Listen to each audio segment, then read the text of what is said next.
Start with the greatest name of Allah, the most beneficent and the most merciful. Assalamu alaikum everyone. Welcome to my new channel. Welcome to my another video.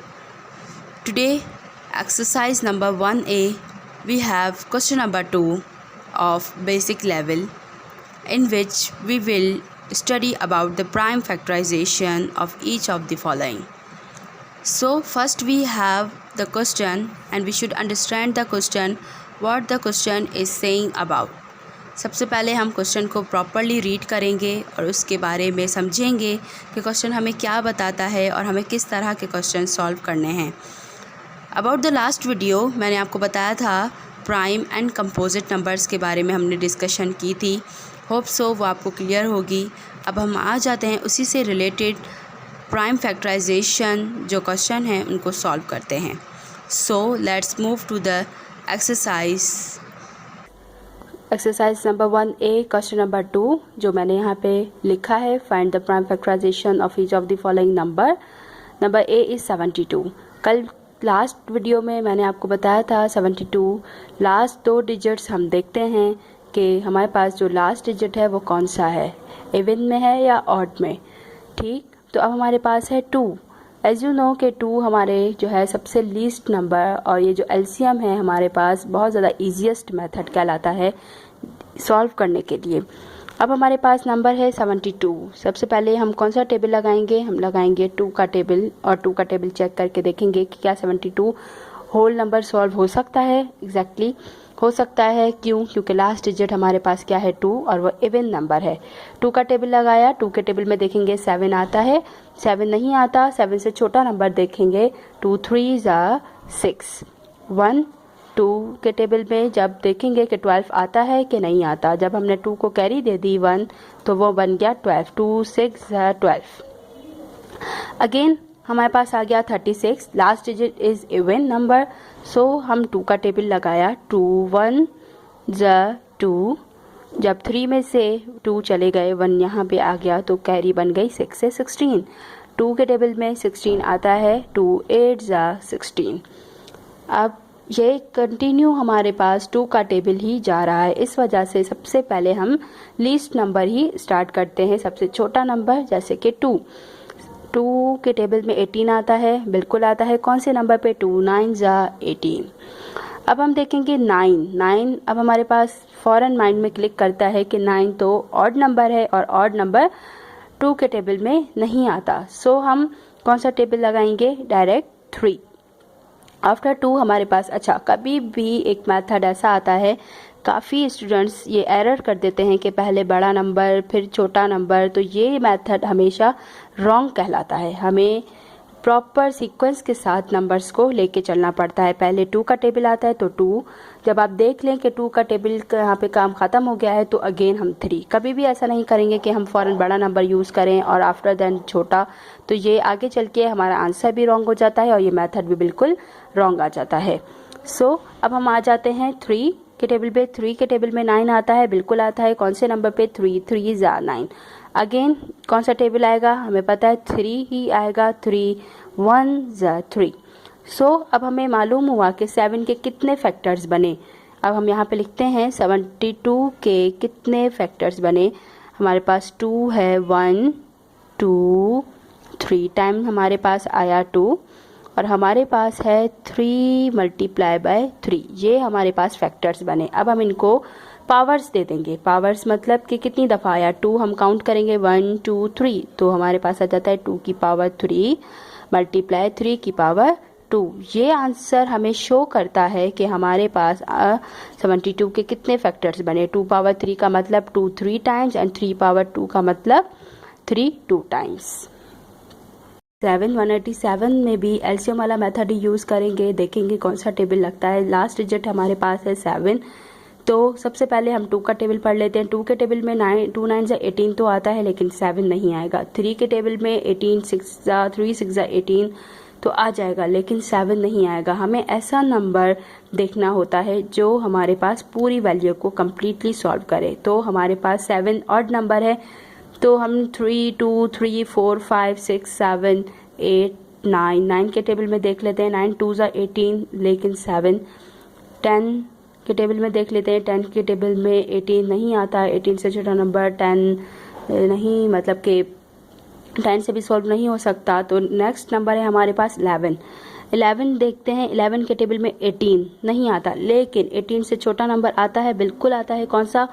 11 1 11, क्योंकि 11 2 तो 22 होता है, वो बड़ा number हो जाएगा। 18 में से जब हमारे पास 11 जाएंगे तो हमारे पास बचेंगे 7, और हम 7 दे देंगे यहाँ पर 7 के पास ऊपर पावर, तो ये बन जाएगा 77। 11 के टेबल में 77 आता है, बिल्कुल आता है। 11 7 77। ओके, अब हमारे पास 17 पता है। अब ये अगेन ऑड नंबर आ गया 17, तो हम 17 1 17 सॉल्व हो जाएगा।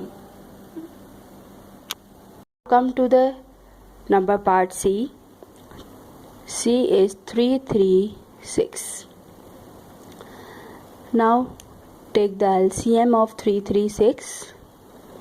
336 अगेन कौन सा टेबल लगाएंगे? सबसे पहले हम लिस्ट नंबर देख लेते हैं। 2 का टेबल से स्टार्ट करते हैं। Last digit is 6। 6 काउंट होता है इवन नंबर्स में, तो सबसे पहले हम 2 का टेबल लगा कर देखते हैं। 2 के टेबल में 3 तो नहीं आता, लेकिन हमेशा छोटा नंबर देखते हैं। 2 के टेबल में 3 नहीं, 3 से छोटा नंबर 2 ही आता है। 2 1 2, जब 3 में से 2 चले गए 1 यहाँ पे आ गया, तो ये बन चुका है हमारे पास 13। 2 के टेबल में 13 नहीं आता, लेकिन 13 से छोटा नंबर 12 आता है। कौन से नंबर पे? 2 6 12, 1 यहाँ पे, 2 8 16। अगेन हमारे पास 2 का टेबल ही आएगा। 2 8 16, 2 4 8, अगेन 2 4 8, 2 2 4, 2 2 4, 2 1 2। ये हमारे पास अब आ गया है 21। 21 अब हमारे पास लास्ट नंबर देखें 21 हमारे पास 2 के टेबल में नहीं आता, क्योंकि लास्ट डिजिट हमारे पास 20 ही होता है 2 के टेबल में। तो अब हम मूव करते हैं आगे 3 के टेबल पे।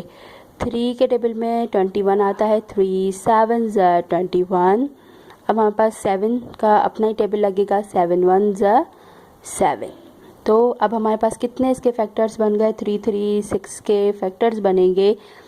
2 के हमारे पास है 1 2 3 4, 3 हमारे पास है 1, और 7 हमारे पास है 1।